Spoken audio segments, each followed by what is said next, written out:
The Mona Lisa का रहस्य, आखिर यह दुनिया की सबसे मशहूर पेंटिंग क्यों है। नमस्कार दोस्तों, आज हम आपको समय में पीछे ले चलते हैं। 21 अगस्त 1911, यह दिन था सोमवार। पेरिस, फ्रांस का दिल पूरी तरह जाग चुका था। सड़कों पर भीड़ थी, लोग अपने अपने काम पर जा रहे थे, शहर जिंदा था। लेकिन उसी सुबह एक ऐसी घटना हुई जिसने पूरी दुनिया को हिला दिया। 3 आदमी चुपचाप लूव्र म्यूजियम से बाहर निकले। उन्होंने पूरी रात म्यूजियम के अंदर छुपकर बिताई थी।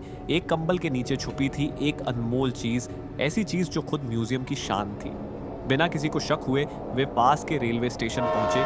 सुबह 8:45 पर ट्रेन पकड़ी और गायब हो गए। उस पल किसी को अंदाजा भी नहीं था कि अभी अभी क्या हो चुका है, क्योंकि जो चीज चोरी हुई थी वह कोई आम कलाकृति नहीं थी।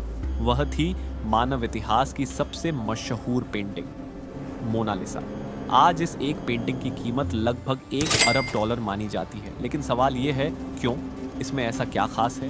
ये कौन से रहस्य छुपाए बैठी है? और आखिर ये दुनिया की सबसे पहचानी जाने वाली पेंटिंग कैसे बनी? आइए इस रहस्य से पर्दा उठाते हैं। मोनालिसा को किसने बनाया? मोनालिसा को 1503 में बनाया था इटली के महान प्रतिभाशाली कलाकार लियोनार्डो दा विंची ने। लेकिन लियोनार्डो सिर्फ एक चित्रकार नहीं थे, वे थे इंजीनियर, वैज्ञानिक, आर्किटेक्ट, मूर्तिकार, एनाटोमिस्ट, खगोलशास्त्री, वनस्पति वैज्ञानिक और आविष्कारक।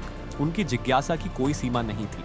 उनकी जिंदगी पर पूरी की पूरी डॉक्यूमेंट्री बन सकती है। लेकिन आज हमारा फोकस है बस उनकी सबसे महान कृति मोनालिसा।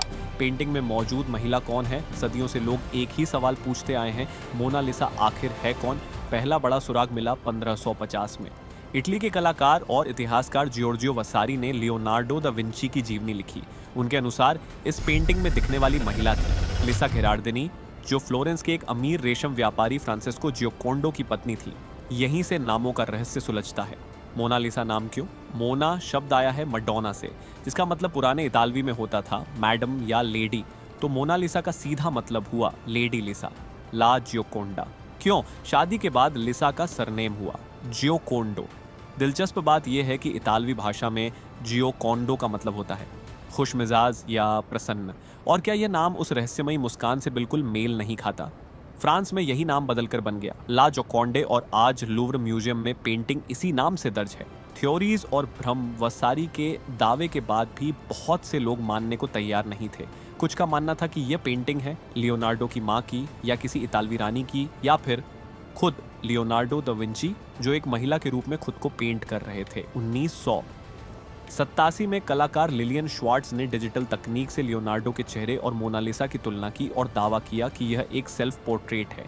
लेकिन ऐसी तुलना अक्सर भ्रामक होती है। अंतिम सबूत 2004 में फ्लोरेंस के एक इतिहासकार ने 25 साल की रिसर्च के बाद पुख्ता सबूत पेश किए। उन्होंने साबित किया कि लिसा घेरार्दिनी एक असली इंसान थी। उनका परिवार लियोनार्डो के परिवार से जुड़ा हुआ था। उनकी शादी 5 मार्च 1495 को हुई थी। लियोनार्डो के पिता उनके पति को व्यक्तिगत रूप से जानते थे। जब पेंटिंग शुरू हुई तब लिसा की उम्र करीब 24 साल थी। यह पेंटिंग शायद बनाई गई थी या तो उनके नए घर की खुशी में या फिर उनके दूसरे बेटे के जन्म के बाद। पेंटिंग में लिसा के सिर पर एक हल्का सा घूंघट भी दिखता है, जो उस समय शोक का प्रतीक माना जाता था। कुछ साल पहले उन्होंने अपनी एक बेटी को खो दिया था। इन सभी सबूतों के बाद आज लगभग तय माना जाता है कि मोनालिसा ही लिसा जियोकोंडो है। एक इतालवी पेंटिंग फ्रांस में कैसे पहुंची? बहुत अहम सवाल। 1516 में फ्रांस के राजा फ्रांसिस प्रथम ने लियोनार्डो दा विंची को फ्रांस आने का निमंत्रण दिया। लियोनार्डो फ्रांस चले गए और मोनालिसा को भी अपने साथ ले गए। ऐतिहासिक रिकॉर्ड बताते हैं कि वे 15 साल बाद भी इस पेंटिंग पर काम कर रहे थे।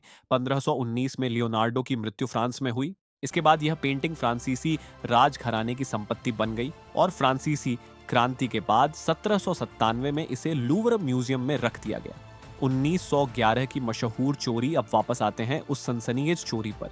इस चोरी का मास्टरमाइंड था विंचेंजो पेरूजिया, जो लूव्र में काम करता था। उसका मानना था कि मोनालिसा इटली की है, फ्रांस की नहीं। एक रात वह म्यूजियम में छुप गया। सुबह वह बस मोनालिसा उठाकर बाहर निकल गया। 2 साल तक पेंटिंग उसके घर में छुपी रही। जब उसने इसे फ्लोरेंस में बेचने की कोशिश की तो डीलर को शक हुआ। म्यूजियम की सील कंफर्म हुई और पेरूजिया गिरफ्तार हो गया। उसे सिर्फ 6 महीने की सजा मिली। 4 जनवरी 1914 को मोनालिसा वापस लूव्र लौट आई। मोनालिसा इतनी खास क्यों है? 1, सामग्री। ये कैनवास पर नहीं, पॉपुलर लकड़ी पर बनी है, जो बहुत दुर्लभ है। तो आकार यह जितनी मशहूर है उतनी ही छोटी, 77 गुणा 53 सेंटीमीटर। 3, क्रांतिकारी शैली यह पहली पेंटिंग्स में से थी जो हाफ लेंथ पोर्ट्रेट थी, पूरी तरह एक इंसान पर केंद्रित। 4, स्फुमाटो तकनीक लियोनार्डो ने रंगों और छायाओं को बिना किसी सख्त रेखा के आपस में घोला। इसी वजह से मुस्कान बदलती हुई लगती है और भाव हर एंगल से अलग दिखते हैं। 5, मुस्कान का भ्रम लियोनार्डो ने मानव शरीर, चेहरे की मांसपेशियां और रोशनी की समझ गहराई से सीखी। उन्होंने इंसानी शरीर तक विच्छेद किए।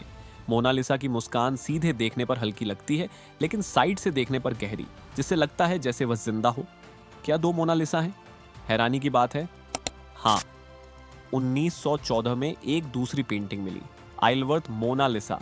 वह न ज्यादा जवान दिखती है, भाव साफ हैं और बैकग्राउंड में कॉलम्स हैं जो राफेल के स्केच में भी दिखते हैं। कुछ विशेषज्ञ मानते हैं लियोनार्डो ने 2 मोनालिसा बनाई या चेहरा और हाथ उन्होंने बनाए, बाकी उनके शिष्यों ने पूरा किया। यह रहस्य आज भी अनसुलझा है। मोनालिसा दुनिया भर में मशहूर कैसे हुई, यह है सबसे बड़ा ट्विस्ट। 1911 से पहले मोनालिसा सम्मानित थी, लेकिन इतनी मशहूर नहीं। चोरी के बाद अखबारों, पोस्टरों और कहानियों ने इसे पूरी दुनिया में फैला दिया। तो आज जब आप लूवर में भारी भीड़ देखते हैं, तो इसके लिए विंचेंजो पेरूजिया को धन्यवाद कह सकते हैं।